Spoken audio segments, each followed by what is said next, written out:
గజం భూమి 13,500 రూపాయలతో 151 గజాల భూమి 20 లక్షలు మాత్రమే. నిన్న ఇవ్వాల శాసనసభలో మా ప్రభుత్వం ప్రవేశపెట్టిన శ్వేతపత్రాలు ఒకటి ఆర్థిక శాఖకు సంబంధించిన విషయం నిన్న పూర్తి స్థాయిలో ప్రభుత్వం వాస్తవాలను వివరించే ప్రయత్నం చేసింది. సరే, ప్రతిపక్షంగా వాళ్ళు తమ తప్పిదాలను కప్పిపుచ్చుకోవడానికి ఎదురుదాడి చేసినామని అనుకుంటున్నారు. ఆ ఎదురుదాడి రాష్ట్రానికి ఎంత నష్టం తెచ్చిపెడుతుందో ఇప్పటికి కూడా వాళ్ళు అర్థం చేసుకోలేదు, మారలేదు. ఈరోజు కూడా మా ఉప ముఖ్యమంత్రి గారు తెలంగాణ రాష్ట్ర ఇంధన శాఖ శ్వేతపత్రాన్ని ఈ సభలో ప్రవేశపెట్టి సభ్యులందరితో చర్చ చేసి తెలంగాణ రాకంటే ముందు ఉన్న పరిస్థితి, తెలంగాణ రాష్ట్రం వచ్చిన తర్వాత గత ప్రభుత్వం 9.5 సంవత్సరాలలో తీసుకున్న నిర్ణయాలు, ఆ నిర్ణయాల వల్ల వచ్చిన ఫలితాలను, దుష్ఫలితాలను సభ ముందు పెట్టడం ద్వారా, ఎందుకంటే ఏ రోజు కూడా 9.5 సంవత్సరాలలో ఆనాటి ప్రభుత్వం వాస్తవాలను సభ ముందు పెట్టడానికి కానీ చర్చించడానికి కానీ ముందుకు రాలే. ఈరోజు ఎందుకు ఈ వాస్తవాలన్నింటినీ ముందలు పెడుతున్నాము?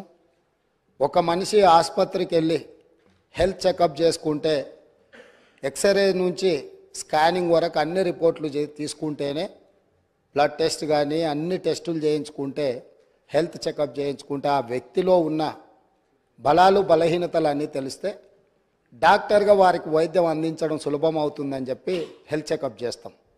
అట్లానే ఈరోజు విద్యుత్ శాఖను పూర్తి స్థాయిలో స్కానింగ్ చేసి వాస్తవాలను వారు ముందల పెట్టి, వారు తప్పులు జరిగిన వాటిని అర్థం చేసుకొని అవగాహన లోపం వల్ల జరిగిందా, ఉద్దేశపూర్వకంగా జరిగిందా, ఇవన్నీ ఒక చర్చలో బయటకు వస్తాయి.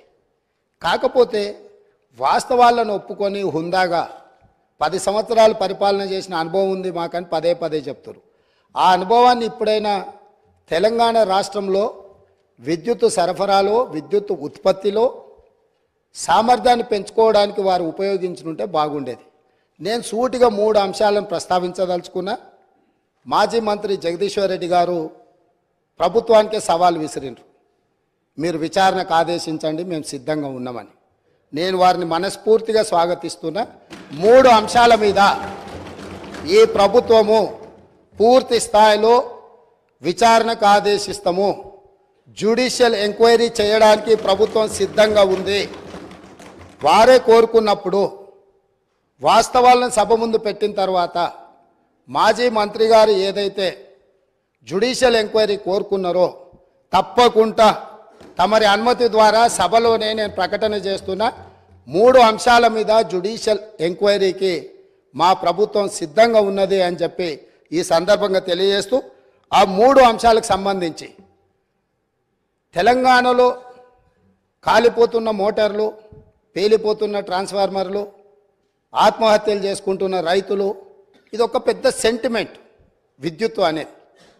ఈ ప్రజల యొక్క సెంటిమెంటును ఏ రకంగా గత ప్రభుత్వము ఆర్థిక ప్రయోజనాల కోసము వినియోగించుకున్నదో ఈ అంశాలు ఈరోజు బయటికి రావాల్సి ఉన్నది. అందులో భాగంగానే ఛత్తీస్గఢ్ ఒప్పందం.